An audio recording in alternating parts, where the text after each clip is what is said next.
Howdy folks, it's RJ Helms here with Cities in Motion 2.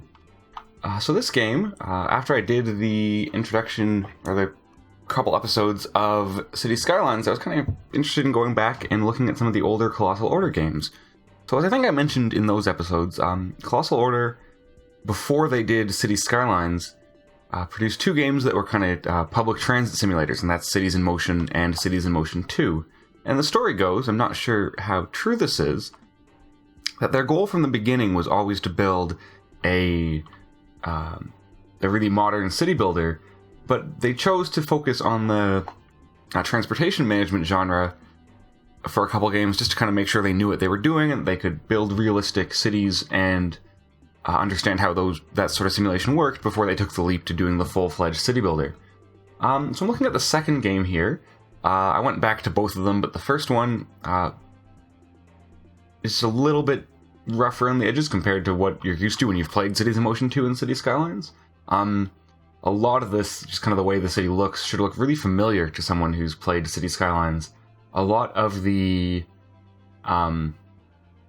elements of how you lay out your city and design things are really similar. Of course, in this game, you only focus on transit, so you don't get to place buildings or do zoning. You can build roads and your public transit infrastructure, but you don't actually get to place much by way of the actual city buildings. So here I'm in the campaign, the base campaign in the game, and on the first mission, so let's see what our goal is. So Mayor Stephanie wants me to establish 15% coverage, and I'll get minor goals as time goes on, but this is my first major goal. So the question is how best to do that. You've got a bunch of different transit systems at your disposal. You've got buses, trolleys, trams, a metro, and water bus. You can also place some landmarks, but I don't think I'm going to do that. I think the first thing I'm going to do, kind of the major strategy, is to start with a metro, maybe just crossing the city this way, south to north, and then expand off that. One thing that's cool about the campaign in this game is that you actually do come back to the same maps you've already played on, so there's some persistence to it.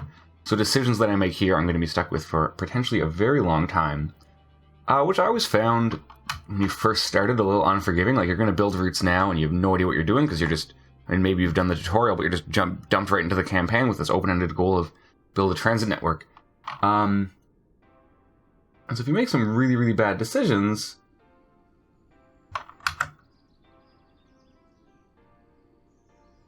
it'll be hard to know.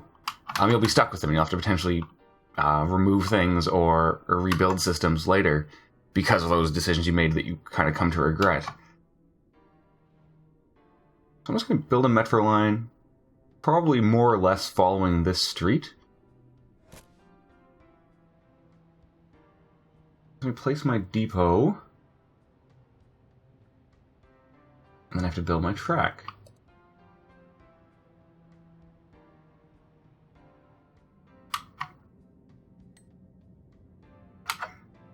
Let's go underground. I mean, a lot of the construction here will seem very similar to people who have done City Skylines. You have page up and down to adjust your heights. You can build underground.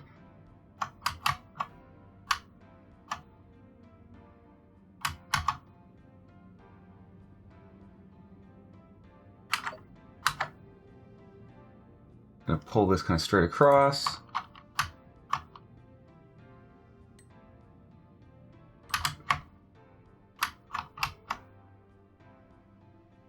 I'm not sure I can afford this whole thing, but let's kind of jog over to track this street, because the expressway doesn't have much by way of local stops. That looks pretty cool. It just kind of emerges above the water line to cross the river there. Okay, and that's all I can build in one step. Which is just as well, because this game, like City Skyline, doesn't really have much of an undo function, so if I place something huge like that and regret it, I'll have to kind of unbuild it later, which I might not really enjoy.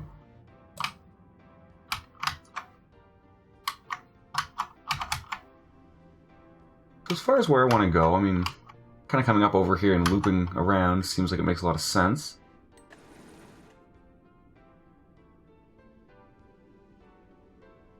going to take out a loan to finish that, but that's fine. I'll take out a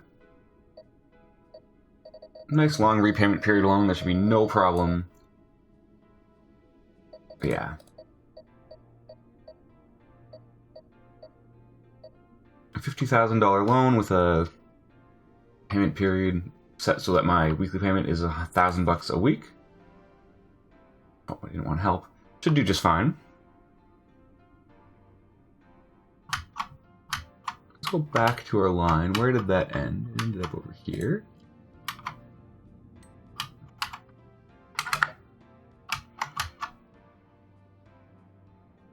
Let's just kind of skirt this.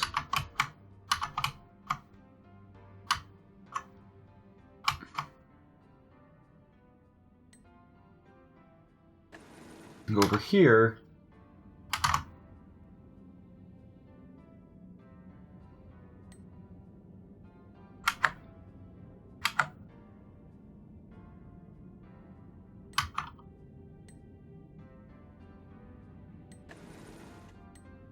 And let's try to build a loop.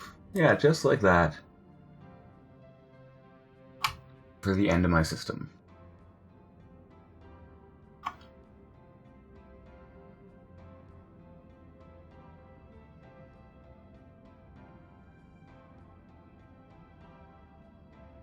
And we plop down our stations, being mindful of our service coverage.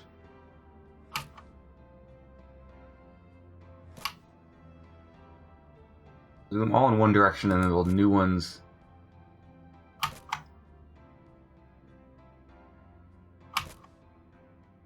opposite them once I come back around.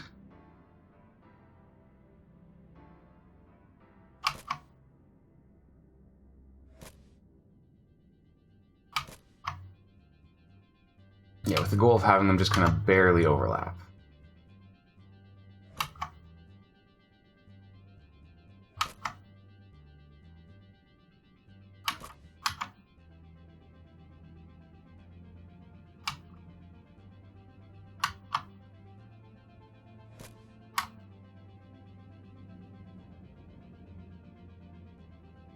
It can get a little difficult when these go right under track like that. I forgot how that can be frustrating.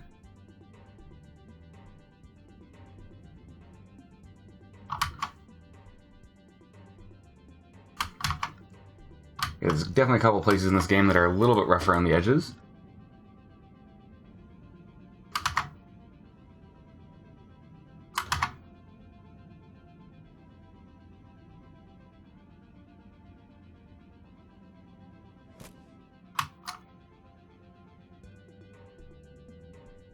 Okay, but that'll be fine. One right at the end of the loop.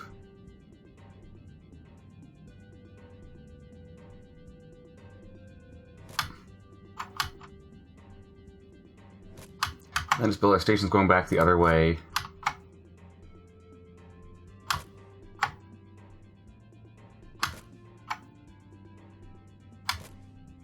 Immediately opposite the existing stations. And one thing that's cool about this is that you're not restricted by what can be above ground or underground. Right, I need some more money.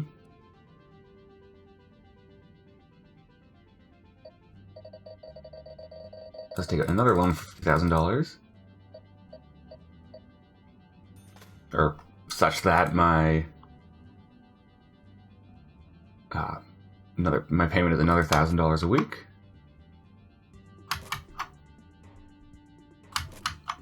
Like I was saying, I mean, so I'm building my metro stations underground here. That's not necessarily something you're restricted to. And similarly, any other type of transit or type of stop can go above ground or underground. So you have a lot of cool potential for example, if a surface route is over capacity, or you don't have the road capacity to handle the number of public transit vehicles you need, you can just have, for example, a tram or a bus line just duck underground or overground, like above ground, and actually place stops on those locations. Make a new subway line.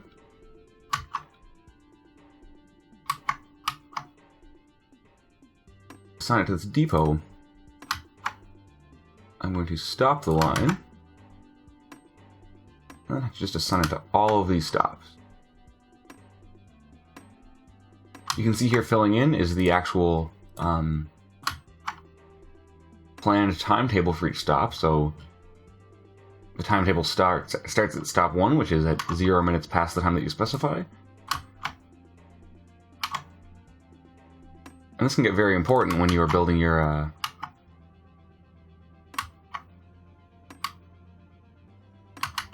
timetable and deciding how many routes to have later, or how many buses to have. Because, for example, if this stop gets bogged down at rush hour, I have to have a station leave a stop start on the timetable, or a train start on the timetable 5 hours before that crash time. So this route, I imagine, is going to be long enough that there's not really much point in worrying about dedicated service intervals. That kind of just run it with more or less the same frequency all day, every day.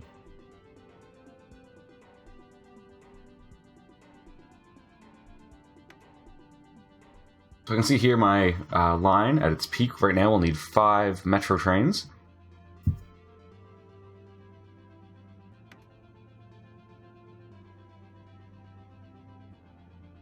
So I want to purchase those. I'm just going to purchase these higher capacity ones. Even though they use more power and they are more expensive and have they have higher service quality actually. Yeah, so that's definitely what I want to go with. So I purchase those. Because they're assigned to this depot, they'll automatically go to all lines out of that depot.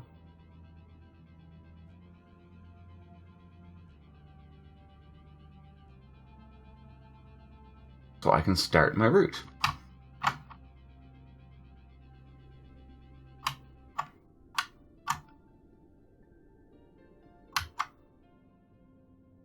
You can see here there are people showing up at the stations. This is also visible above ground.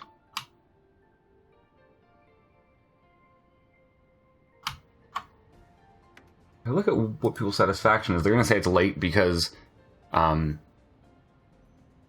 vehicle didn't enter at exactly a timetable time. It's trying to catch up with the first time that existed on the timetable before I started the route. But that's no problem. So look at our ticket prices. It says that the price for one subway ride is too cheap.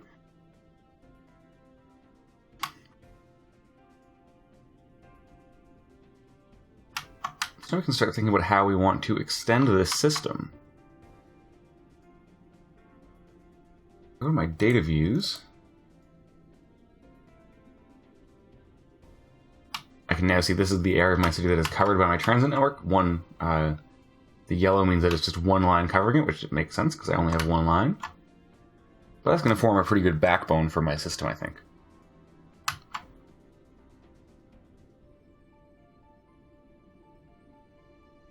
Got a bunch of good data views. You can see here, for example, this is going to show me where people's homes are, where people's workplaces are, what buildings are both. You can focus by type of passenger,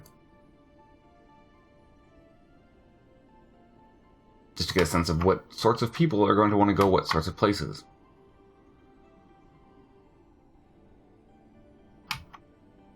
So I can see, for example, some of these, like this suburban area is just almost exclusively where people live.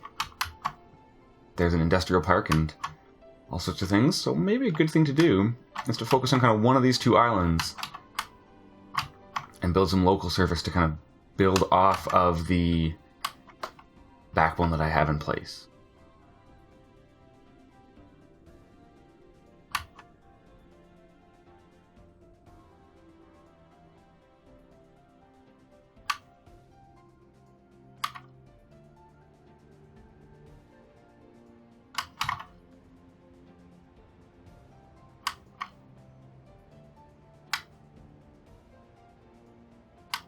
I'm going to see where this metro station actually emerges. Because the metro stations are tied to the underground system,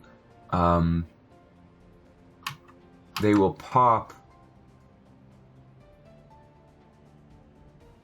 the actual entrance to the station. It's snapping to a nearby road. Oh, there they are. They're right here.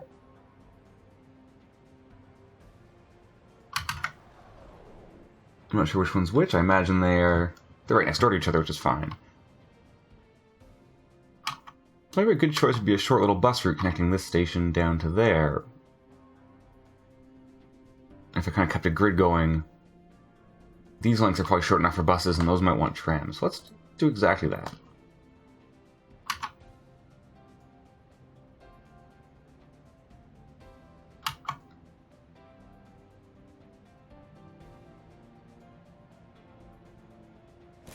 So there's one bus stop.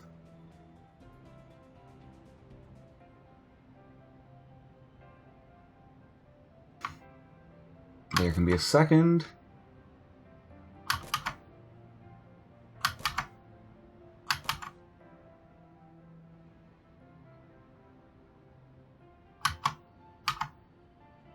Need to be mindful of how I want this to loop back.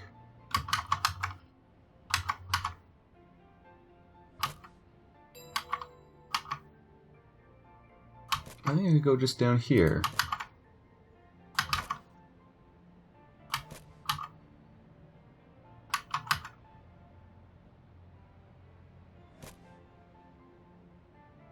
And let's make a new bus line. We'll need a depot as well.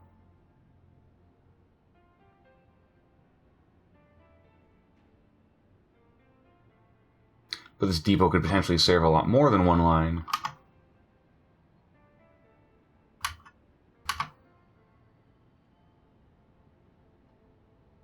So I'll put it relatively close to the subway line.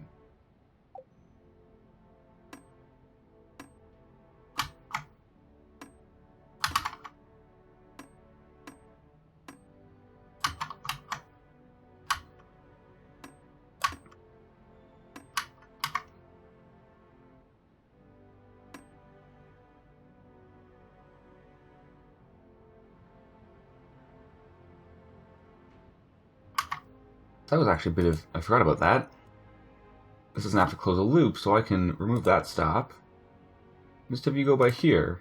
So you're going to stop in the depot, rather than just turning around here. And that does mean that someone who's going to want to get off here and continue down there is going to have to actually get off the bus here and pick up there. You can just loop the line and have the vehicle just continue if need be. But I find that rarely actually works all that well. So I'll go for the medium-sized bus in the absence of any great information. This route wanted 4. And I find that's a good target size for a bus line, is such that it requires 4 vehicles before you tweak the timetable.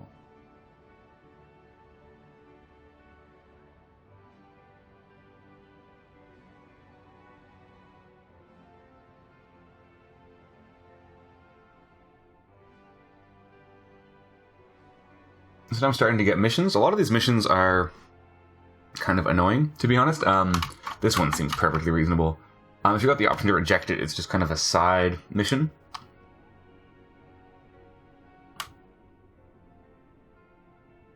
So here I could get a bonus of $1,700 cash by building a line to the art gallery.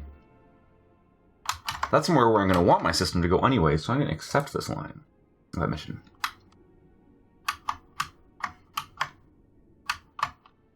I think that's long enough.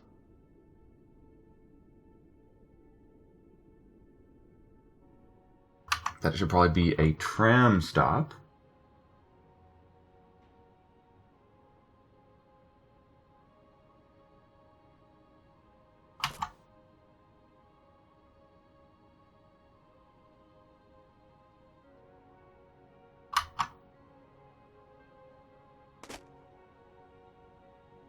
I'll just build that there. I want to be mindful of where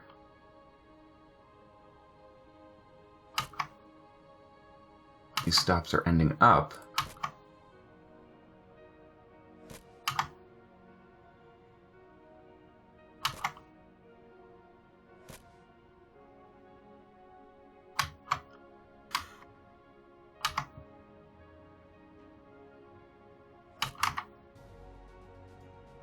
Alright, you guys can just turn around.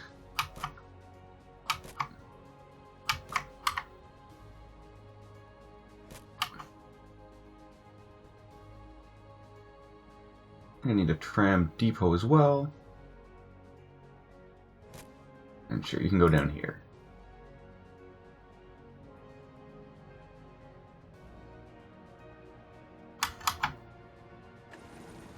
And one thing I'd forgotten was that you can actually just run these down the middle of these avenues.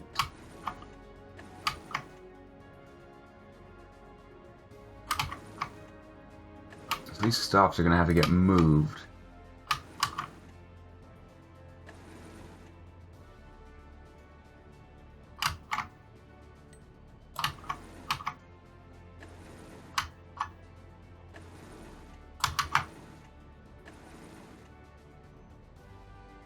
This is a bit of a shame.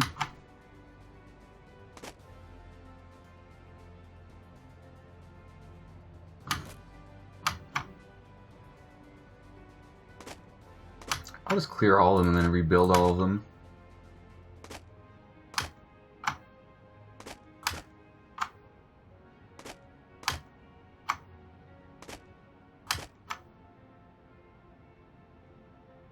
Because the advantage of this is that then the trams are running on the median and not necessarily, except for when they turn, not holding up traffic at intersection.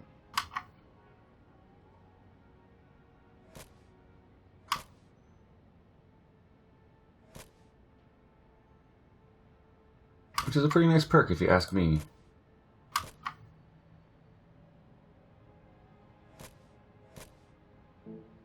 Oh. I built one wrong, but that's okay. You can go down there. You can go down there, and I've got my turnaround, so that's perfect.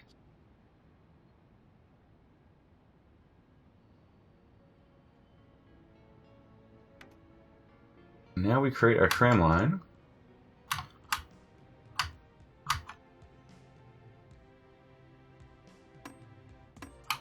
I'm going to pause the game when I do this, so it's not going to whine about parting late, but I can still see this count tick up. 3 vehicles. 4 vehicles.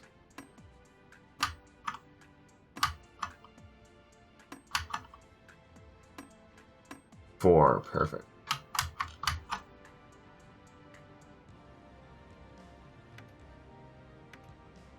Go to the depot and buy 4 trams.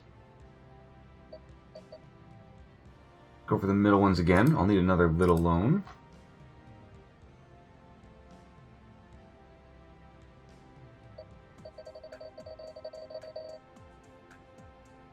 I'll take out 10,000 bucks.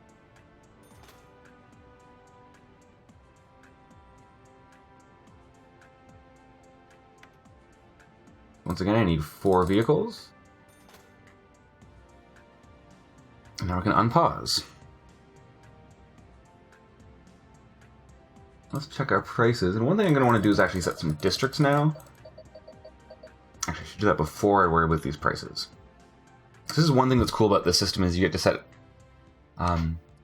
you have the option of up to 4 fare zones in your map, and then you, as you saw in that UI, you have different prices. So this is just taking one line. This is taking any number of buses inside one fare zone, across 2, and across all of them in your city, and then you've got routes for multiple combinations.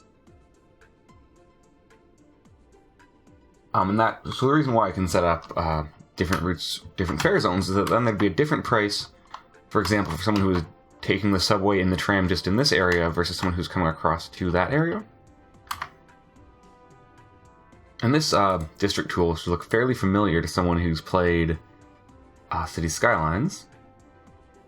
So I'm going to make my blue zone this island.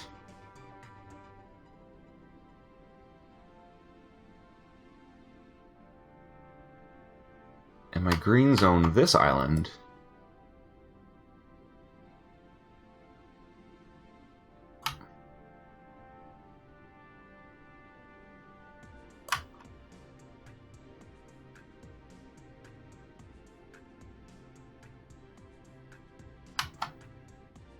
And for now, I'll leave the rest of the area, all the yellow zone. What I might want to do in the long term is, say, make this whole bank, including this island here, the red zone, and leave this bank of the map as the yellow zone. There's a number of ways you can do this. One is actually just to do it out from a city center. So, for example, have just right downtown be the blue zone and have rings around it, so it's based on distance from the urban core, which I might do on other maps, but on this map, I think just dividing it by geographic area like this makes the most sense. So with that in place, let's tweak our prices to get them all just in the white zone.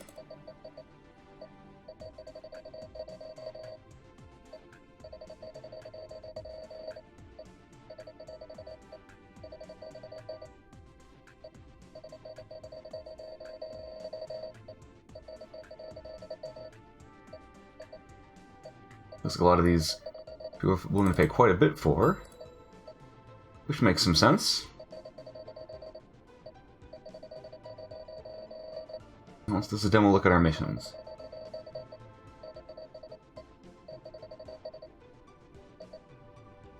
I mean, it would be really nice if they actually just had a AI here. I mean, too late now. The game is not really in support anymore, or in active development, but be able to say, for example, I want all my prices to be green, or I want them all to be white, and not have to tweak this UI. So I built this line, and now it's saying that I am 71% of the way towards the second half of the goal, which is transporting 70 people. 13% of the way to my coverage goal. And I've got this new line here, which is wanting me to connect to a tenement. So that's that goal finished. Let's see where this tenement is to get out of district view. Okay, so it's down there, so I'll accept that, because that's also somewhere I'm going to want to go, and short enough that it can just be a bus line down these roads. So I will take that goal. This was complaining about not enough vehicles, but I'm not sure if that's still the case.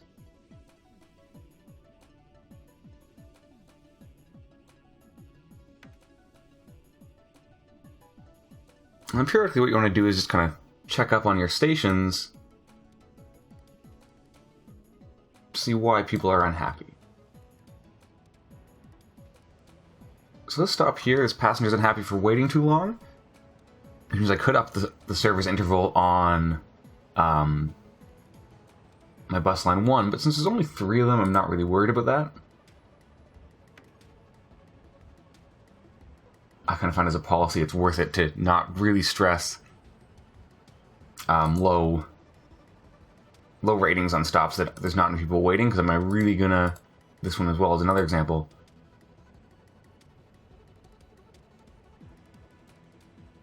I don't want line 1, I want stop 5. Am I really gonna stress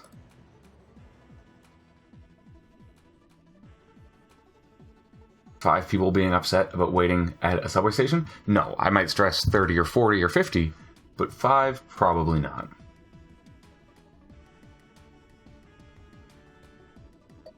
Boost that price a bit more, that's interesting.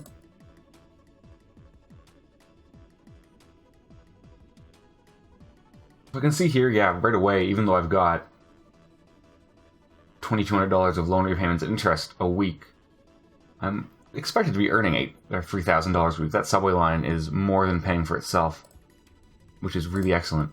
I think this is a good place as any to put a break in this episode. I'm not sure if I'm going to do a full Let's Play of this. I'll probably do enough episodes to finish at least this one campaign mission, just because it is kind of fun to go back to this game. And if there's interest, I'll possibly keep up after that. But this is a good place, like I said, to take a break. So I will be back in the next episode.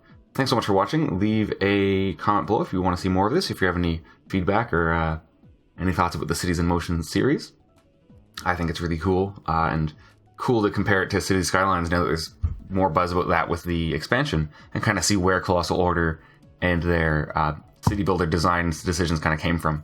It's cool to compare that perspective.